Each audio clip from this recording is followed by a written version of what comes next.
Good afternoon, and welcome to Everybody, the podcast which shares stories that highlight people in life that make the world an interesting place, which ultimately ties us all together in unique and wonderful ways. And who am I, you might ask? I would be the head wrap socialite, wife, mom, micro influencer in the fashion and etiquette world.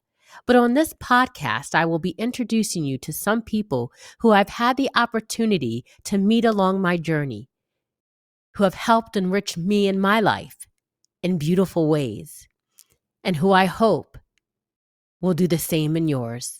Good afternoon, and welcome to today's episode of Everybody, where my special guest is Kathy Carroll, a person whom I've always known to be kind, will always come to you with a great smile and a huge hug. Welcome, Kathy, to today's episode. Thank you You're very welcome. much. Thank you for being here. Can you tell us a little bit about yourself? I'm Kathy in the southwest corner of Minnesota.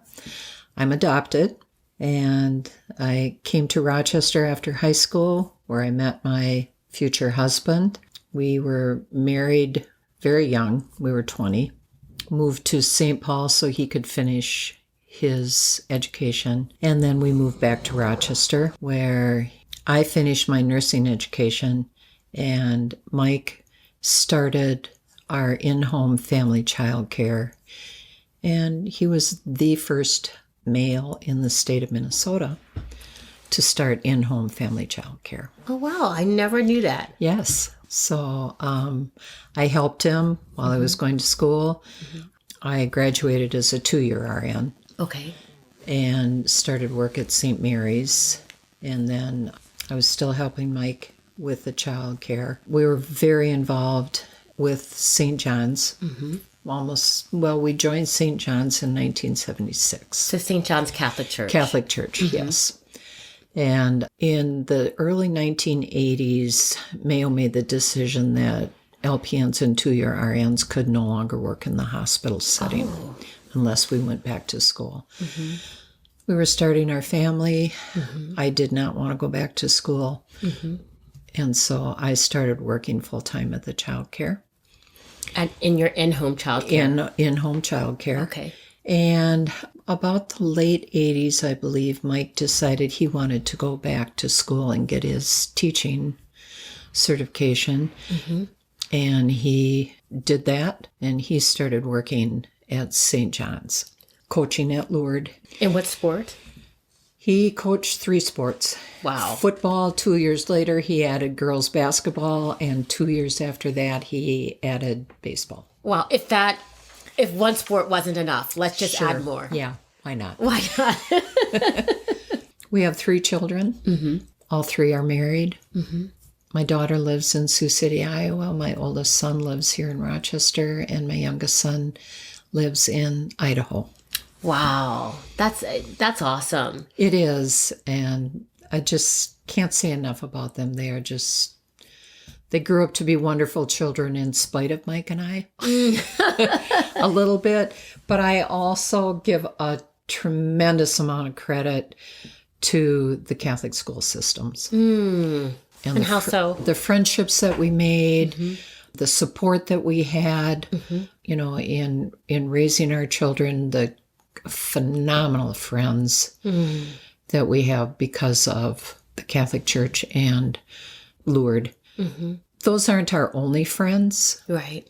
By any means. But they're an integral part of your life. Very integral. And the child care, we had the child care for 46 years. Oh my gosh. And I am still in contact with very first parents that we had in the daycare. Wow. And that's a testament to both you and Mike and the child care business in which you grew. Yeah, it was in-home family child care was it had been around for a while, but as a licensed child care, it was fairly new in the 70s. And like I said, I have taken care of grandchildren. How many children would you take care of at any given moment? We were licensed for 14. Okay. And so there were a number of years where we had 2 homes. because childcare was in such demand. Right. And so we had some phenomenal help aides, and Mike would go between the two houses. Wow. And they were within a block or two of each other, so it wasn't like they were across town. Right. I want to ask you about Mike. Okay. How did you and Mike meet? We both were students at RCTC. Okay. Love RCTC. Yep. And we met there, and I don't know I couldn't even tell you what the connection was from the day we met. Wow. So we met the fall of 1969, and we were married the summer of 1972.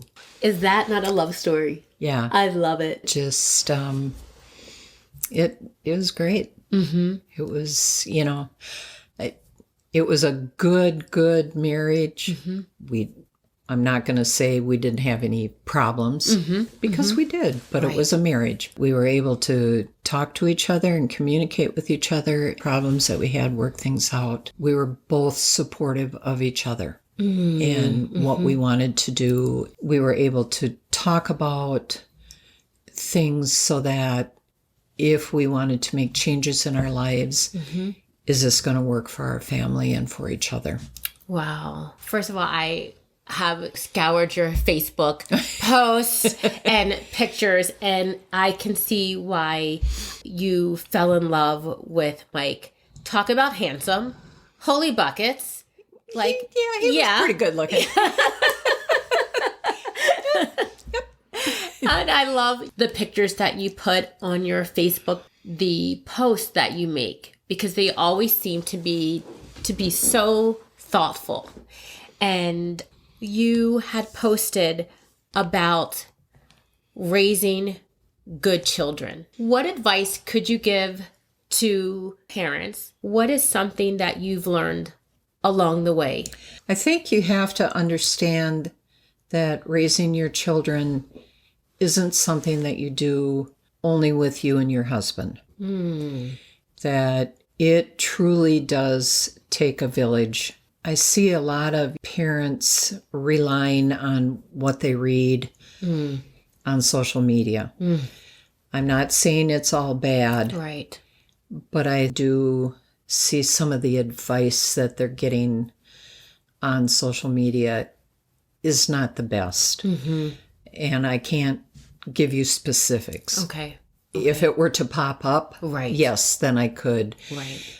I don't have all the answers to raising kids. I raised hundreds and hundreds of children that weren't my own. But I did help. I think I helped those parents, and I think that's why we have those lasting friendships. We listen to each other, and I think that's, as a parent, you have to listen to other people. Right. And you can take the advice that they give you or not. Right.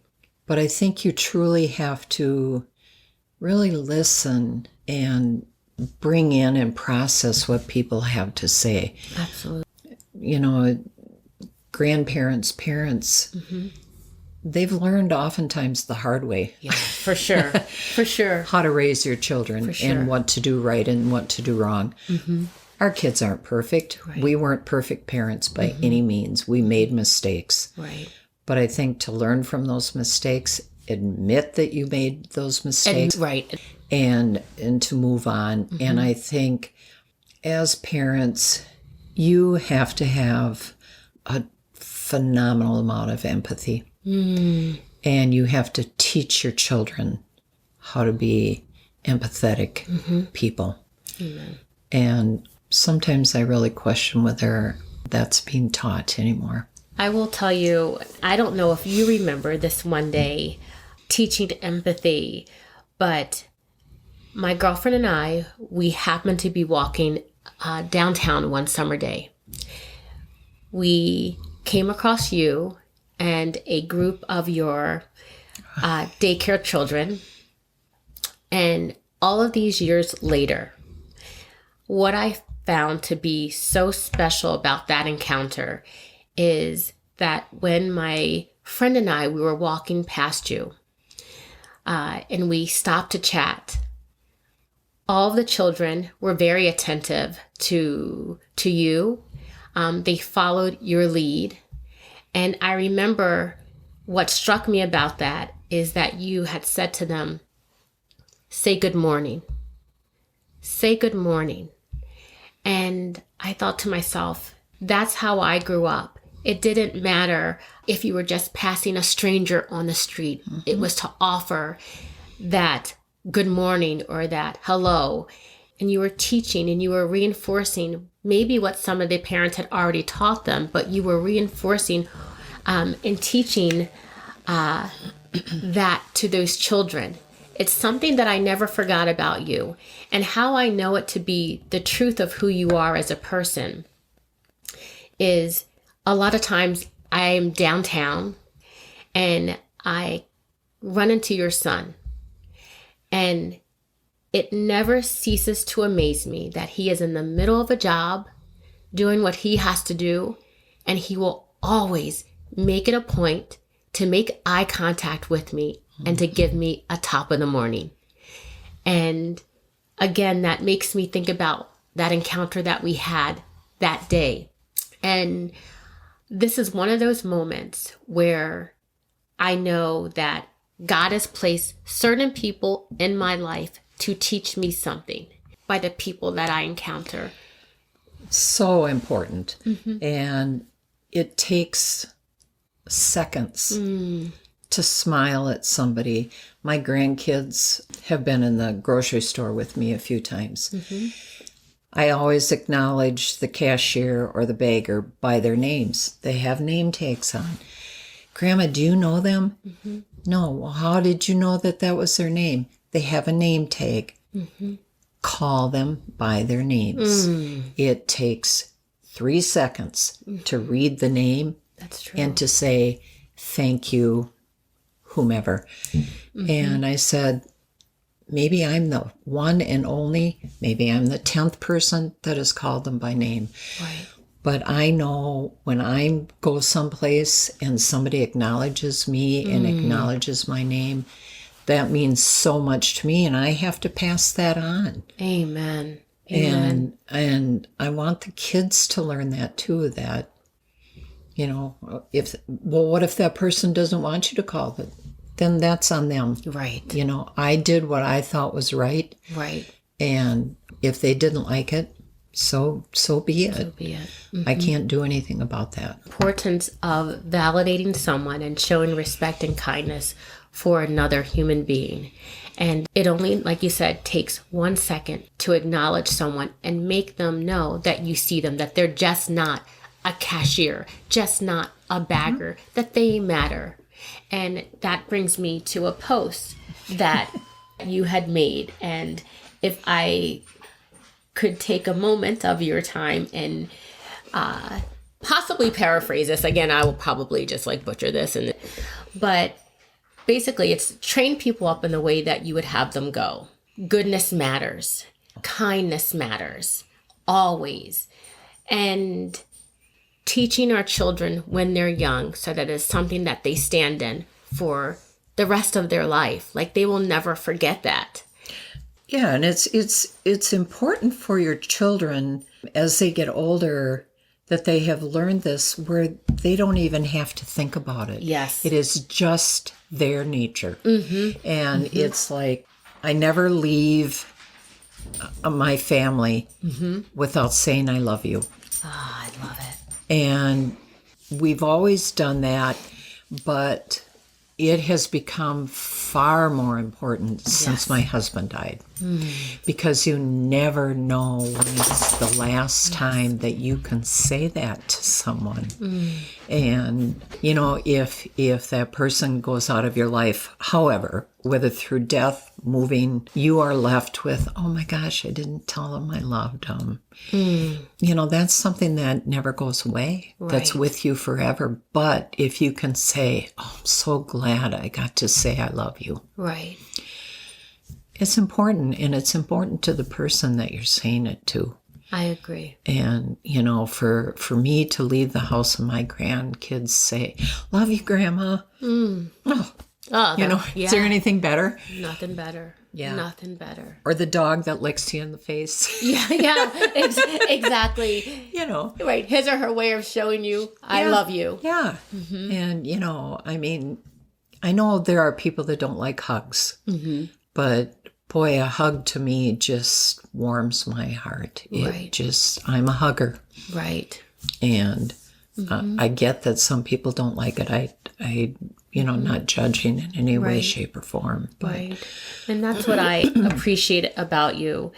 I remember when my mother passed and you came over and it was like the heart-to-heart connection. I get it, you said, with your heart, with your spirit. I get it. And I love you.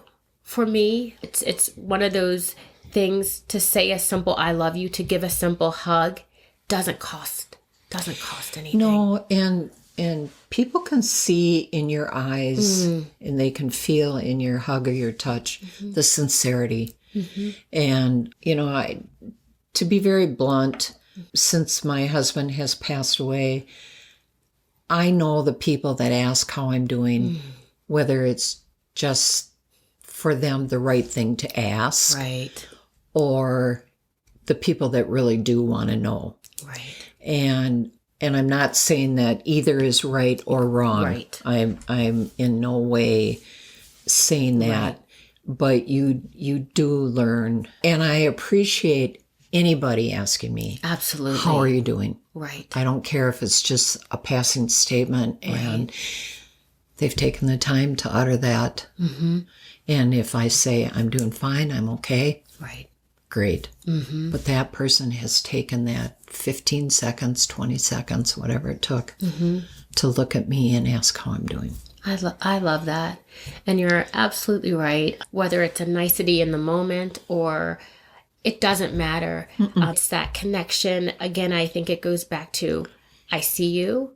I want you to know I see you, because I might not have the words for how I would like to ask you how you're doing in the moment, because maybe that wasn't taught to them and they're just doing and going through the motions of what they can offer at that moment, right? And I tell people, and this was before my husband died, I'd read a book called Being Mortal. The premise of the book is that Western civilization is not prepared for death. So, because of that, when someone dies, we don't know what to say. I agree. And we're uncomfortable. Do I really want to know how she's doing he's doing? That's it. So they're kind of afraid to ask. And I get it. I totally do. Yeah. But I think it's really important for, again, that empathy where take that minute. I don't care if it's been 1 year or 25 years. Take that minute to just let that person know that all you need to do is reach out. Say, how are you doing? I agree. And if I say I'm fine, then leave it at that. Good. I agree. I think you said it so beautifully, because I think a lot of times when we are dealing with death, especially of a loved one that's so close, right? I didn't know person to be uncomfortable, right? And I'm like, oh, if I say this to this person, they might break down. But then when the tables were turned, I was like, I almost wanted people to ask me so that I could have that release, if that makes sense. Yes, right? It does. Even if it's just like, oh, okay, they asked. Yes. That's good. Let's delve into this. Or not.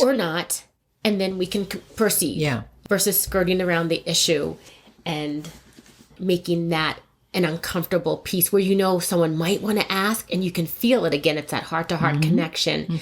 But they don't, is it my place? Am I overstepping my boundaries? Just from my own personal experience, and I know other people will be different, reach out, ask the question, listen to the answer, even if it comes to, I'm okay. Yeah. That's the answer in the moment, right? Yeah. And, and it's death, children going away to college. That's not easy. No.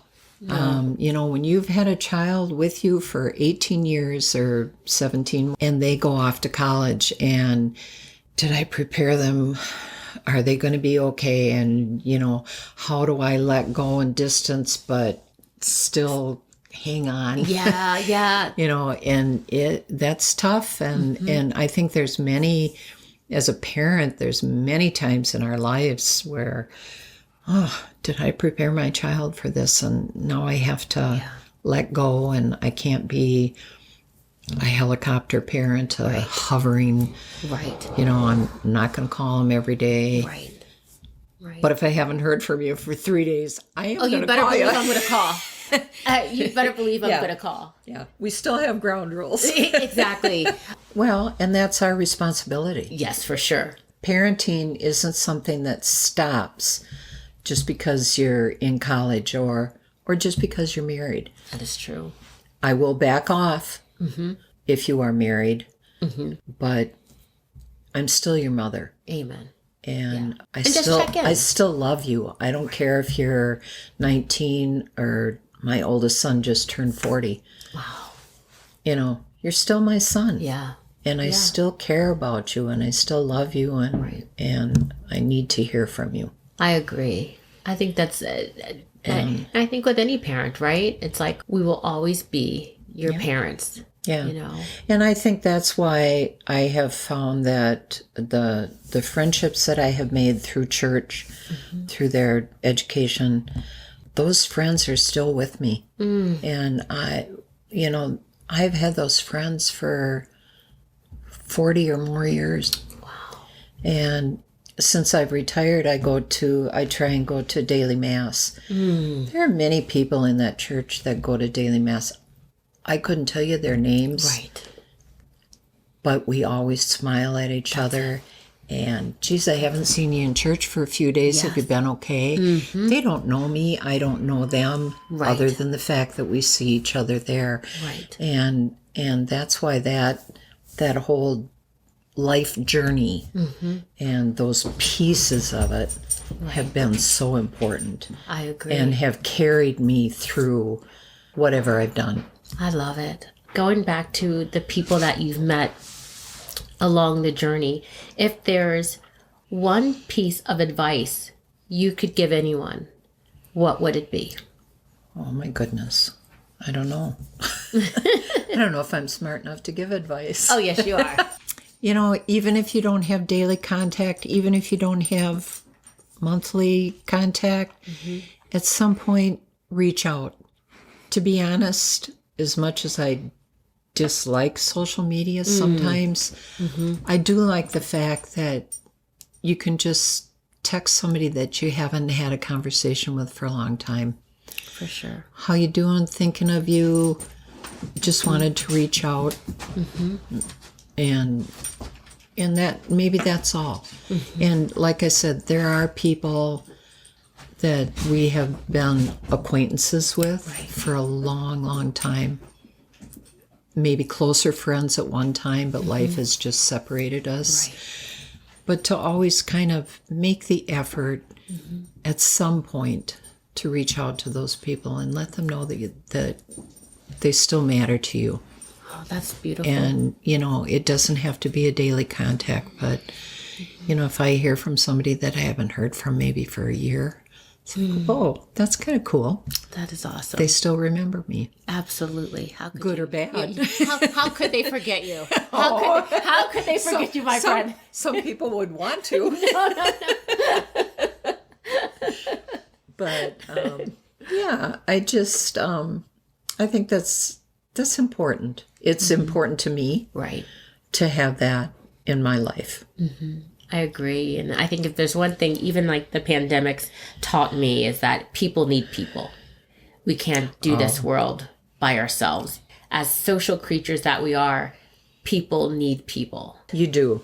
And like I said, it doesn't have to be a friend that you're in contact with every single day or even monthly. The cashier at the grocery store, just to be able to go in there and say, thank you, Dawn. Or that to me, I don't know if I've made her day, I hope. But by me saying that to her, it's made my day. Amen. It's made me a happier, better person. Right. that I reached out to that person and took the 10 seconds to read her name tag, his name tag. Right. It's a gift that you offered freely to someone else, but in all essence, it's a gift, that helps your spirit as well. Well, and how doesn't it make you feel good when somebody, even if you don't know them, smiles at you? Absolutely. Yeah. Or says hi or, Yeah. I recognize you, Spirit. I recognize you. And I just want you to know that I see you. Yeah. And I just keep going back to, everybody wants to be seen. They want to be felt. They want to be heard. They want to be made to feel as if their life matters, right? Well, and I think it's very, very important too for adults to do the same to not only the young kids, but especially the teenagers and the adolescents. The confirmation students. Yeah. They don't know me. But they recognize me. Right. And they'll smile and wave at me. My grandsons both play basketball. I'm at their games. I've decided for my funeral, we're having bleachers. Oh my goodness. At my funeral. I love it. Okay. And the funeral is going to take place an hour later, so everybody has to sit on the bleacher for as long as I've had to sit on bleachers. That's fantastic.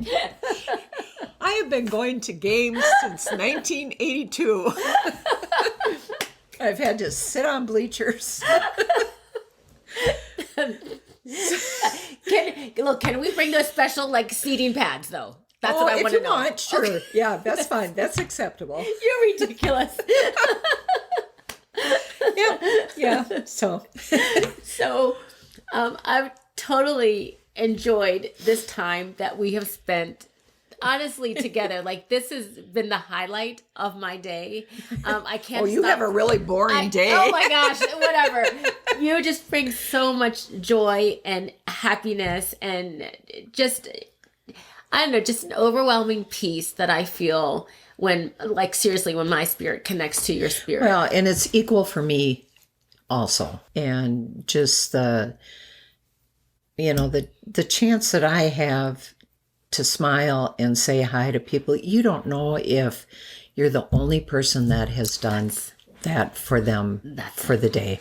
That's it. Or you could have been the 100th person that did it, but that doesn't make any difference. I agree. That if I could bring them, like I said, that 10 or 15 seconds of happiness by smiling at them and saying hi.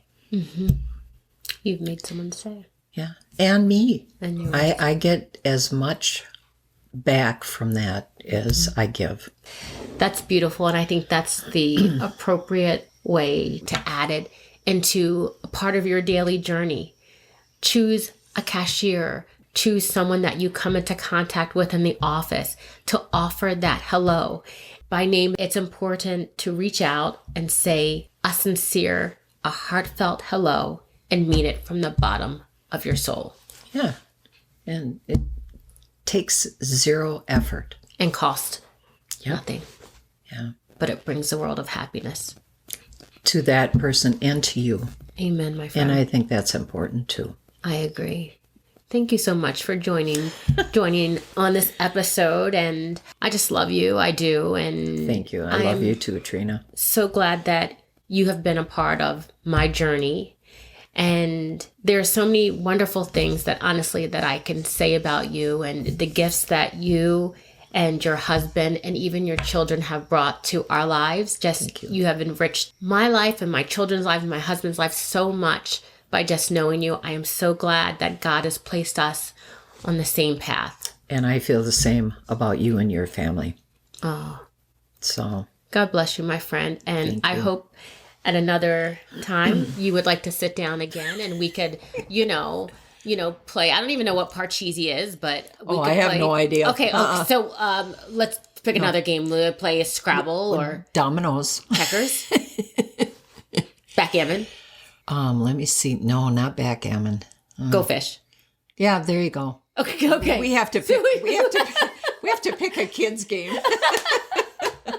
Rummy Cube. Mahjong. That's another one. Yes, I haven't played that. Oh. I played that a couple times. I am terrible at it, but I've played it before. Well, there you That's go. fun. Okay. That's kind of like dominoes, but not really.